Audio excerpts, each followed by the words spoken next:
مرگ در قاموس ما از بی‌وفایی بهتر است. در قفس با دوست مردن از رهایی بهتر است. قصه فرهاد دنیا را گرفت ای پادشاه، دل به دست آوردن از کشورگشایی بهتر است.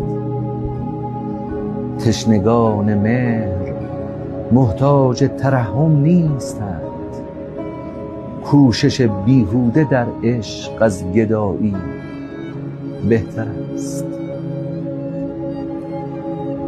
هر کسی را تاب دیدار سر زلف تو نیست، اینکه در آیینه گیسو می‌گشایی بهتر است. کاش دست دوستی هرگز نمیدادی، کاش دست دوستی هرگز نمیدادی به من آرزوی وصل از بیم جدایی